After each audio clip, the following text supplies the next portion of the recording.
Assalamualaikum warahmatullahi wabarakatuh. Selamat berjumpa lagi bareng saya di Slowipo, di channel kita yang tercinta nih pemirsa.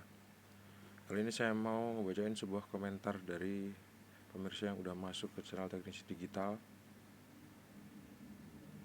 Dari, saya nggak sebut namanya ya,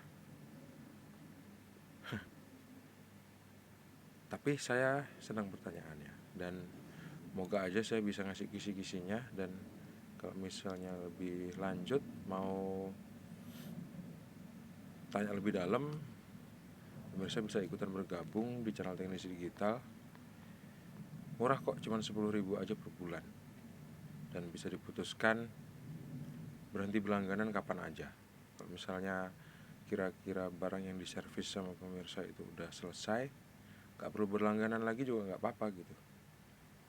Nanti begitu pemirsa udah langganan, nanti saya kasih tahu penjelasannya secara rinci supaya memperbaikinya juga lebih mudah gitu. Kalau misalnya saya share di umum seperti ini nggak semuanya, karena sebagian saya simpen, wajar lah itu ya. Soalnya kalau nanti dikasih tahu semua, belum tentu nanti pemirsa suka dan bisa memperbaiki atau bisa mengikutinya. Terbukti dari beberapa komentar-komentar yang masuk di channel Teknisi Digital itu komentar-komentar yang miring, padahal ilmu yang saya kasih itu gratis dan sebetulnya mahal. Sayang banget gitu diumpet pakai bahasa-bahasa yang nggak sopan, yang kalau misalnya dibilang sih itu termasuk dalam kata-kata kebencian. Saya nggak mau nyebut sama bahasa yang berbau-bau politik yang bisa disebut sama orang-orang itu, tapi itu menimbulkan kebencian jadinya. Padahal saya ngasih gratis ya gitu. Ini bukan pemirsa ya, adalah pemirsa yang lain, beberapa orang itu. Terus apalagi, langsung aja deh ke pokok pembahasannya ya. Mas, kalau kursornya aman tapi nggak bisa klik file lain, soalnya selalu stuck di file yang paling bawah. Mau dicek dimanapun pasti ngeklik di file paling bawah. Pas ngetik juga, solusinya bagaimana ya? Komentar ini ditulis di video cara memperbaiki laptop Acer Aspire One 722 kursor bergerak sendiri. Kursornya bergerak sendiri. Terus satu teman atau pemirsa punya penyakit yang sama ternyata terhadap laptopnya. Enggak sama, tapi relatif sama dengan laptopnya. Karena waktu dia, ini kalau misalnya saya gambarkan pertanyaan dari, maksud dari teman ini, dia waktu buka folder dan ada file di dalam folder itu, mau ngeklik file lain tuh nggak bisa karena dia selalu ngeklik file yang paling bawah gitu. Jadi diklik ke atas, tetap aja balik lagi dia ngeklik yang bawah. Terus waktu dia buka Microsoft Word atau ngetik di file-file yang lain, ngetik di file-file Word atau file-file Notepad gitu ya, dia selalu ngeklik ke sudut yang paling bawah gitu. Jadi kan itu sangat menghambat pekerjaan ya. Nah, gimana cara memperbaikinya? Nanti saya bakal kasih link dan klik aja link itu, nanti bakal pemirsa dituntun untuk mengetahui jawabannya.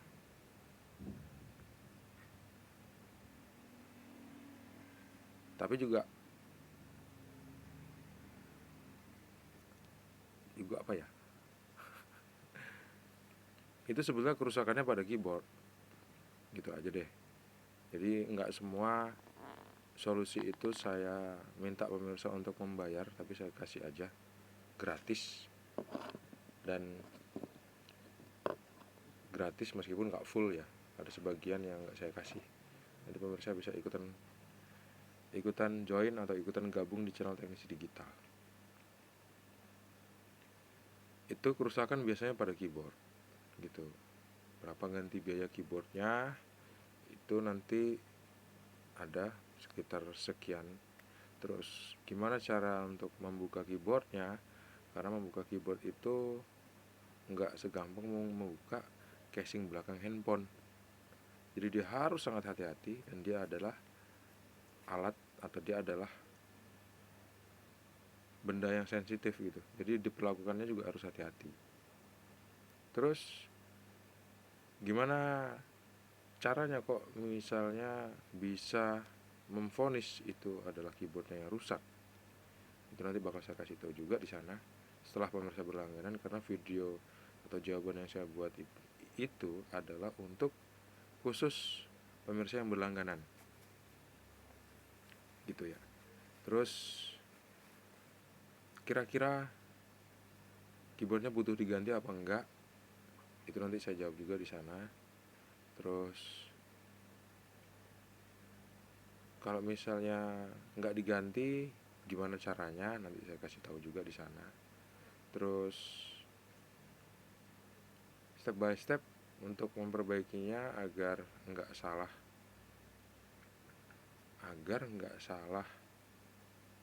langkah, alat-alat apa aja yang dibutuhkan, seperti itu. Nanti saya bakal jawab di sana. Apakah harus membongkar keyboard? Kalau enggak, kenapa? Ada software yang bisa untuk memperbaiki keyboard. Software apa itu namanya? Di internet banyak gitu, pemirsa. Cuman kan itu harus melakukan trial dan error dulu. Kalau misalnya saya kan udah berpengalaman, jadi tinggal saya kasih tahu aja, sebetulnya selesai gitu. Software apa namanya, terus belinya di mana, softwarenya gratis apa enggak, terus gimana cara pakai softwarenya, terus kok bisa sih akhirnya software itu bisa untuk memperbaiki keyboard gitu. Kayak gitu. Itu kalau misalnya pakai software. Kalau misalnya kira-kira software dan hardware-nya itu nggak rusak, keyboard itu kan hardware ya, software dan hardware itu nggak rusak, kira-kira apanya dong gitu? Nggak mungkin kalau keduanya itu nggak rusak, pasti ada salah satu yang rusak. Mungkin software. Nah, kerusakan yang modelnya seperti apa? Maksudnya kerusakan itu disebabkan oleh apa? Sampai keyboard itu, sampai laptop itu seperti itu gitu. Nekan ke bawah sendiri. Bisa jadi karena virus. Virus apa yang masuk ke dalam? Banyak banget. Virus itu kan setiap hari update. Jadi kalau nyebutin nama-nama virus sih agak ribet, dan itu nggak penting, nggak perlu juga.